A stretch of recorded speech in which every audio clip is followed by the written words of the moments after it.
So if execution is the issue, that's the surface level problem. You're not doing what you know you should do. The underneath of that is, why is this not happening? And so I see this as a combination of two different things. And so one is culture and the other is talent. So I'm going to explain both in a more operationalized manner, so it's not just these buzzwords, all right? So what is culture? So culture is the rules of reinforcement in a business, okay? So what are the things that govern what gets rewarded and what gets punished? And so if you think about culture, there's probably 100 or 1,000 behaviors that exist within any business or any environment, right? When we learn a culture as a society, there are things that we do. You hold a door. That's one thing that you do, and it gets rewarded. And if you don't do it, it gets punished, right? If you cut somebody off in traffic, it gets punished, right? And so each of these things are things that get rewarded or punished, and that's what creates culture. But within every business, there's kind of a subculture within the larger culture where you have more and more nuance of things that are your preferences as a business owner. But if people are not working to your preferences, then it means the culture you have, the rules that govern reinforcement, are not being adequately exercised. And the way that you reinforce culture is, one, who you hire and who you fire. So who you allow to exist in the business tells more to your team about what you think is acceptable. Number two is the behavior that you do not allow to change. So if someone does something good and you don't reward it, then they learn that they don't get rewarded for doing that thing. On the flip side, if someone shows up 5 minutes late to a meeting and no one says anything, then you teach everyone it's okay to be late. And so the first issue with his business was that there's probably a culture of non-performance. And we have to get very specific with what makes somebody not perform. And sometimes it's only 2 or 3 behaviors. Oftentimes it's like 20 or 30. And you have to be able to observe, what are the things that makes me not like my team, and what would I rather them do instead? And so I use the format of start, stop, keep. So what I want you to start doing that you're not doing, what I want you to stop doing that you are doing, and what do you need to keep doing that I'm going to keep reinforcing? It's a very simple way to give feedback that I really like.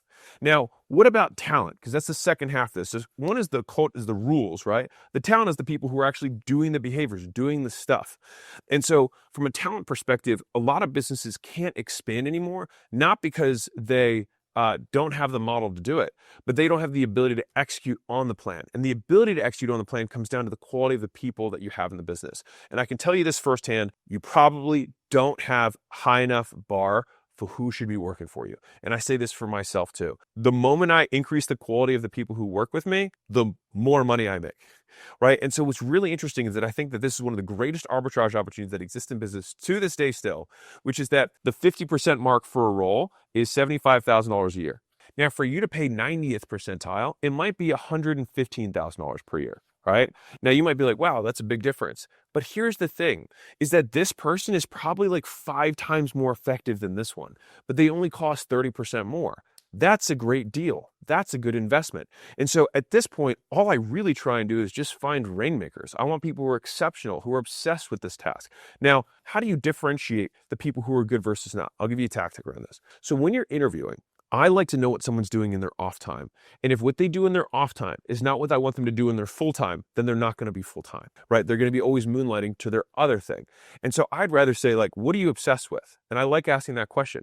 What are your extracurricular activities? Now, if they're like, honestly, all I do, let's say I'm hiring a videographer, they're like, all I do is video stuff. Like, this is what I'm really passionate about. This is what I spend my time watching on YouTube, is like, how do I improve the lighting? How do I improve the audio? How do I improve the sets? Like, this is the stuff that I like really am obsessed about. I probably know that that person's gonna do a pretty good job, because also if I tell them, hey, you need to improve this stuff, they're like, great. I love this feedback. I want to get better. Now, if somebody's like, oh, I love, pickleball and using, and working out, there's nothing wrong with that. It's just that, is that the thing that you're obsessed with? And so asking that question in a couple ways in an interview will tease out whether someone is spending their discretionary effort and time on the talent or the skill that they need to win in their role in the business. And so